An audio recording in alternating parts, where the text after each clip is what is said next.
ओम अस्य श्रीकीलकमन्त्रस्य शिव ऋषि अनुष्ठुप छंद्र श्री महासरस्वती देवता श्री जगदम्बा प्रीत्यर्थ सप्तशती पाठंगत्वेन जपे विनियोगः।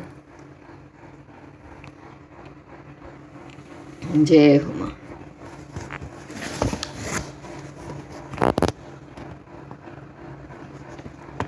मार्कंडेय जी कहते हैं, विशुद्ध ज्ञान ही जिनका शरीर है, तीनों वेद ही जिनके तीन दिव्य नेत्र हैं, जो कल्याण प्राप्ति के हेतु हैं, तथा अपने मस्तक पर अर्धचंद्र का मुकुट धारण करते हैं, उन भगवान शिव को नमस्कार है।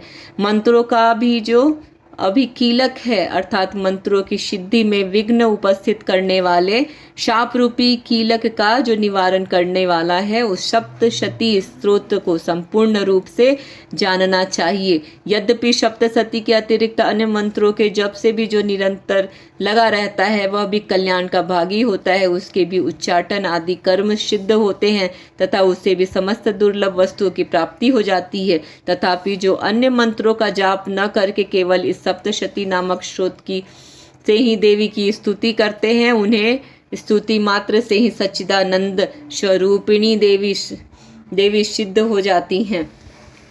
उन्हें अपने कार्य की सिद्धि के लिए मंत्र, औषधि तथा अन्य किसी साधन की उपयोग की आवश्यकता नहीं है। बिना जप के ही उनके उच्चाटन आदि समस्त अभिचारिक कर्म सिद्ध हो जाते हैं। इतना ही नहीं, उनके संपूर्ण अभिष्ट वस्तुएं भी सिद्ध होती हैं। लोगों के मन में यह शंका थी कि जब केवल सप्तशती की उपासना से अथवा सप्तशती को छोड़कर अन्य मंत्र की उपासना से भी समान रूप से सब कार्य सिद्ध होते हैं, तब इनमें श्रेष्ठ कौन सा साधन है। लोगों की इस शंका को सामने रखकर भगवान शंकर ने अपने पास आए हुए जिज्ञासु को समझाया कि यह सप्तशती नामक संपूर्ण स्तोत्र ही सर्वश्रेष्ठ एवं कल्याणमय है।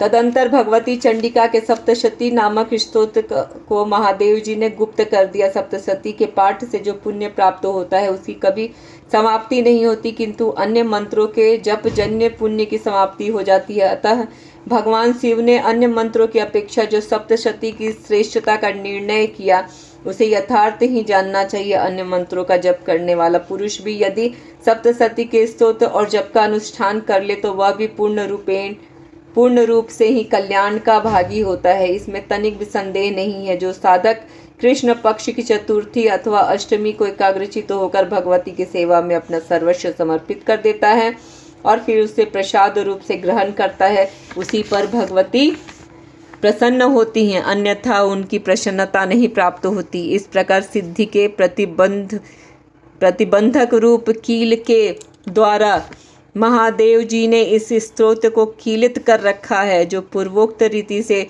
निष्कीलन करके इस सप्तशती स्तोत्र का प्रतिदिन स्पष्ट उच्चारण पूर्वक पाठ करता है, वह मनुष्य सिद्ध हो जाता है। वही देवी का पार्षद होता है और वही गंधर्व भी होता है। सर्वत्र विचरते रहने पर भी इस संसार में उसे कहीं भी भय नहीं होता, अपमृत्यु के वश में नहीं पड़ता और देह त्यागने के अनंतर मोक्ष प्राप्त कर लेता है। अतः कीलन को जानकर उसका परिहार करके ही सप्तशती का पाठ आरंभ करे। जो ऐसा नहीं करते उसका नाश हो जाता है।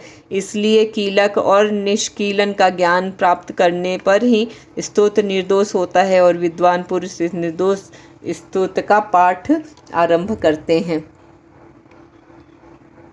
स्त्रियों में जो कुछ भी सौभाग्य और दृष्टिगोचर होता है, वह सब देवी के प्रसाद का ही फल है।